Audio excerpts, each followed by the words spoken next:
There's a man who talks about pigeons on podcasts now. He speaks softly about trauma, therapy, and the ghosts that once controlled him. His voice cracks when he mentions the one person who saved him from the streets. That man is Mike Tyson, and if you watched him in the 1980s, you wouldn't recognize what he's become. The fury is gone. The menace is gone. The invincibility that once made grown men tremble is gone.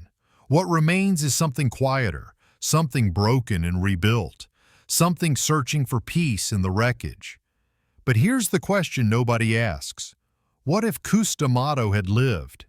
Would Iron Mike have become the cautionary tale we know today, or would he still be undefeated, untouchable, unbroken? Because the moment Cus died, something else was born, something wild, something that couldn't be controlled. Michael Gerard Tyson wasn't born a fighter. He was born a victim. Brownsville, Brooklyn in the 1970s wasn't a neighborhood. It was a war zone. Gunshots echoed through alleyways. Addicts nodded off on stoops. Broken homes, broken bottles, broken futures. This was the only world Mike knew. By age 10, Mike had been arrested 38 times, robbery, assault, survival crimes. He'd snatch purses, steal chains, run from cops.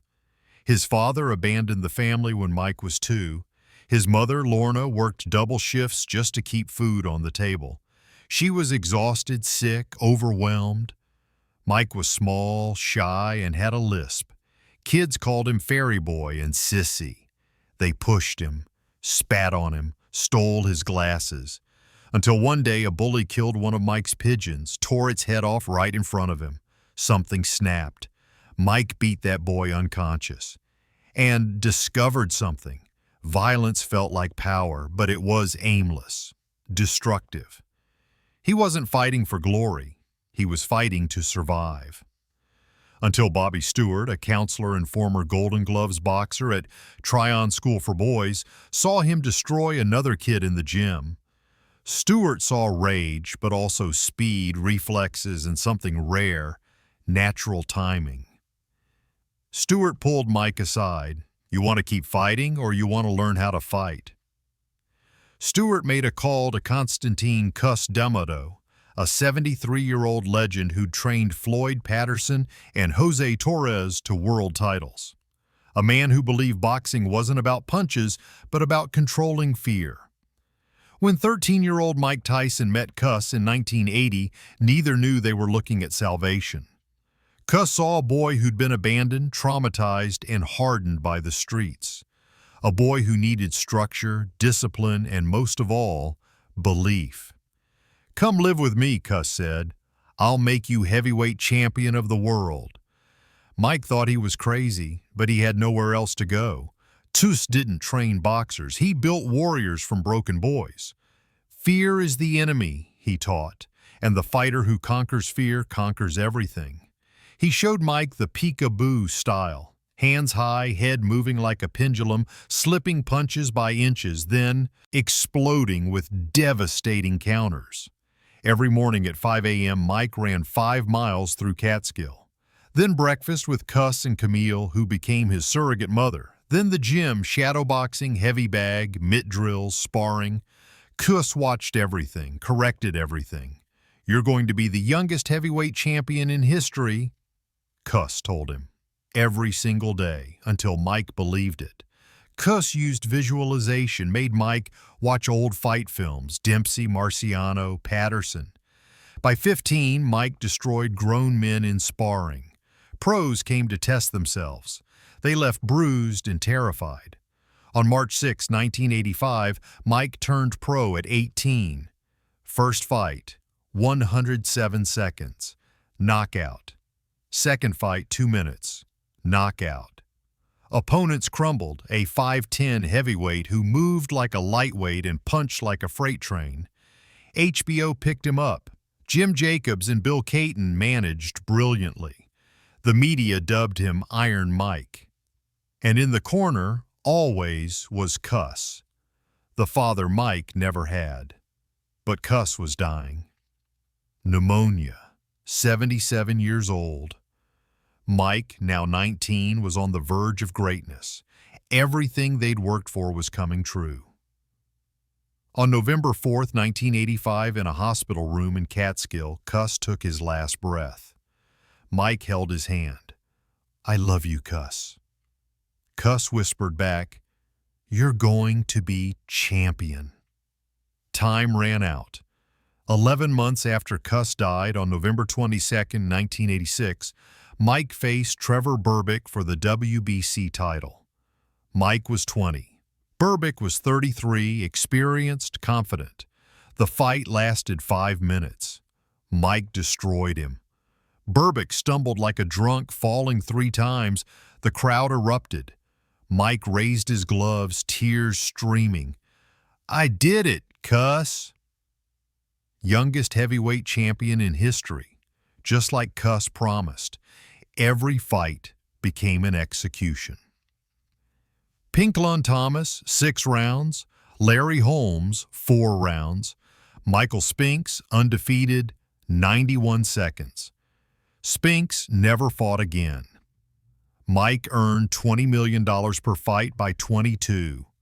Mansions in multiple states. Bentleys, Ferraris, Lamborghinis. Bengal tigers named Kenya and Storm. Gold chains, Rolex watches. Models and actresses. He walked into clubs and everyone parted. He wasn't just a fighter, he was a force of nature. But beneath the surface, something was breaking. Cus wasn't there to say no, to remind him that discipline, not talent, separated legends from cautionary tales. Mike was surrounded by yes-men. The structure Cus built began to crack. With Cus gone, Mike fell into dangerous hands. Jimmy Jacobs, Cus's friend, tried to maintain structure. He kept training disciplined, kept Kevin Rooney in the corner. But in March 1988, Jacobs died of leukemia. Mike lost another father figure. Enter Don King.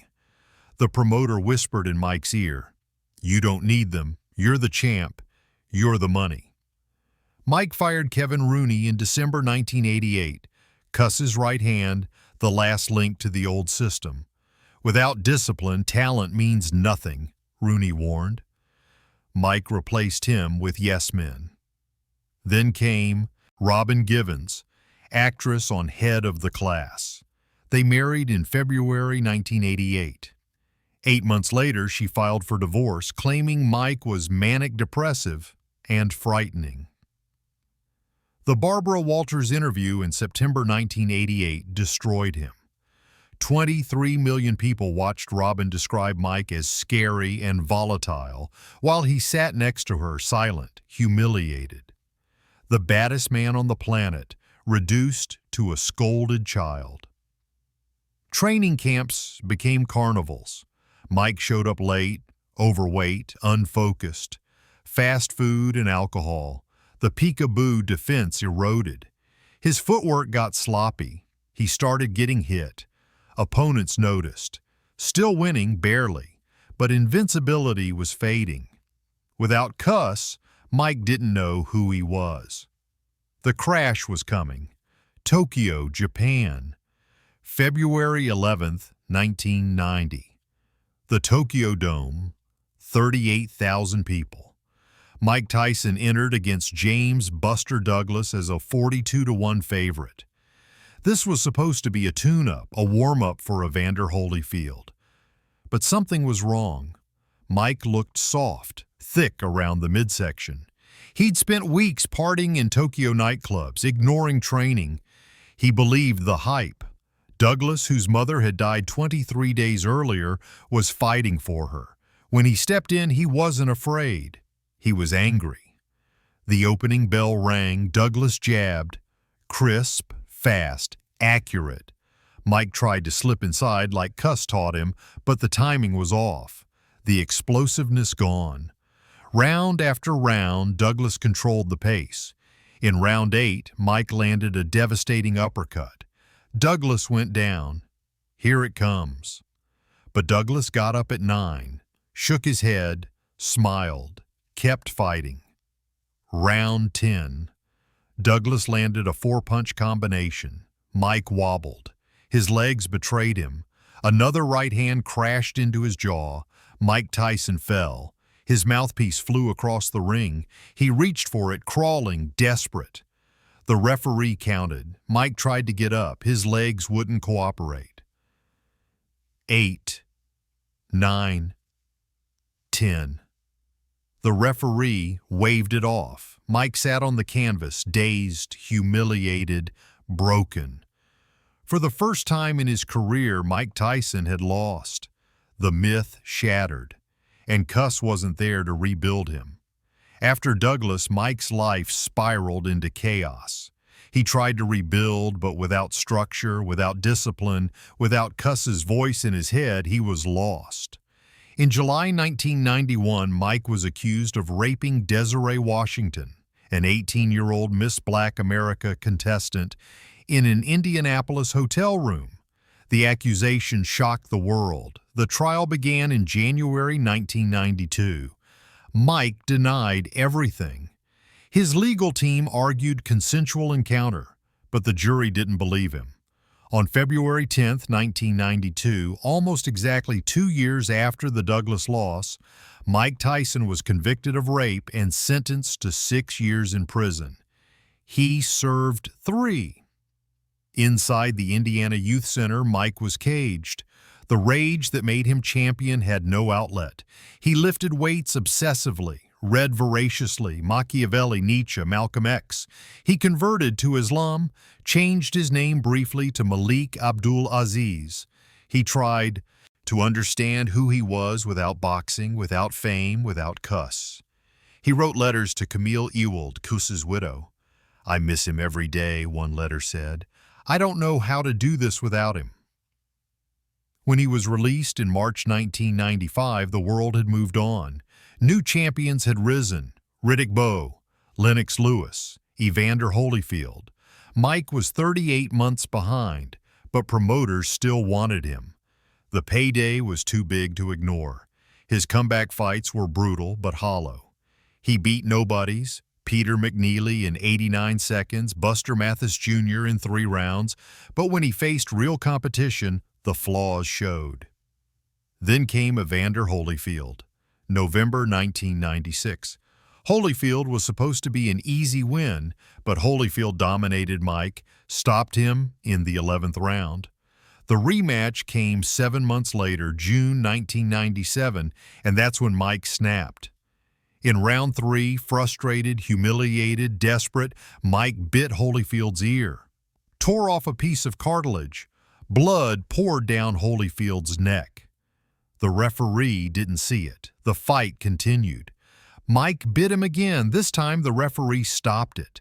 Mike was disqualified, fined $3 million, and banned from boxing for 15 months. The man who once ruled with precision had become a spectacle of chaos. A meme, a punchline. Arrests followed, road rage incidents, assault charges, drug possession. He declared bankruptcy in 2003, owing $23 million to creditors despite earning over $400 million in his career. Depression set in. He admitted in interviews he'd contemplated suicide. "I was dead inside," he said. "I wanted to die." By the early 2000s, Mike Tyson was no longer a fighter.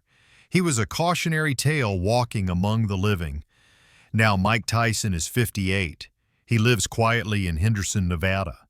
Gone are the mansions with gold fixtures. Gone are the Bengal tigers and Ferraris. What remains is simpler, calmer. He's married to Lakia Kiki Spicer since 2009. She grounded him. They have 2 children, and Mike is deeply involved, something he couldn't say before. He talks about being present, sober, honest. Mike raises pigeons, the same birds he loved in Brownsville, the ones bullies killed. His backyard has a full aviary. "They're free," he said. "I wish I'd felt that free." He hosts Hotboxing with Mike Tyson, discussing philosophy, trauma, therapy, psychedelics. He's spoken about using toad venom, 5-MeO-DMT, to cope. "I was dead inside for years. That medicine brought me back." He talks about Cus constantly, with reverence and regret. Financially stable. Cannabis company Tyson 2.0 brings steady revenue, acting cameos, speaking engagements. In 2020, he returned for an exhibition against Roy Jones Jr. at 54. Looked sharp, but afterward, "I don't love fighting. I never did. I loved Cus." He's reflective, soft-spoken, cries easily. His biggest regret, that Cus didn't live to see me become the man I am now. He saw the champion, but he never saw the man. He admits his mistakes without deflection, owns his violence, failures, pain. "I was a mess. I had the world and destroyed it because I didn't know how to live without him." The rage is mostly gone. In its place, humility. On paper, Mike Tyson is a Hall of Famer. Youngest heavyweight champion at 20, 50 wins, 44 knockouts, unified WBC, WBA, IBF titles. A global icon. But his legacy isn't built on numbers. It's built on what-ifs. What if Cus had lived? What if Jimmy Jacobs hadn't died? What if Kevin Rooney stayed? What if Mike never met Don King? The answers haunt boxing historians. Mike had everything: speed, power, intelligence, discipline, and a mentor who believed in him. But when Cus died, the system collapsed. Mike lost his father, coach, psychologist, protector, all in one moment. He spent 15 years trying to replace what couldn't be replaced. He looked for structure in money, fame, women, violence. None worked. Cus's philosophy: fear is natural but controllable. The fighter who masters fear masters himself. Mike mastered fear in the ring. Outside it, he was terrified. Without Cus to guide him, Mike drowned. The tragedy isn't that Mike fell. Everyone falls. The tragedy is he fell alone, surrounded by vultures who saw him as a paycheck, not a person. Cus saw him as a son. But Mike survived. He didn't end up dead like so many broken champions. He clawed his way back slowly, painfully. He found therapy, sobriety, love, pigeons, and in finding those, he found pieces of the boy Cus once saved. When Mike talks about Cus, his voice cracks. "He saved my life, and I wasted it." But maybe he didn't. Maybe the lesson is that greatness requires more than talent. It requires guidance, discipline, structure, and humility to know you can't do it alone. Cus gave Mike all that. When Cus died, the beast was unleashed. Unstoppable in the ring, uncontrollable everywhere else. But decades later, Mike learned what Cus tried to teach. The real fight isn't in the ring. It's with yourself. Did Mike Tyson really lose when Cus died? Or did he spend 30 years searching for what he'd already had? Maybe both. Maybe that's the point. Because Mike Tyson isn't a cautionary tale. He's a human one, flawed, broken, redeemed. And perhaps that's the greatest lesson of all.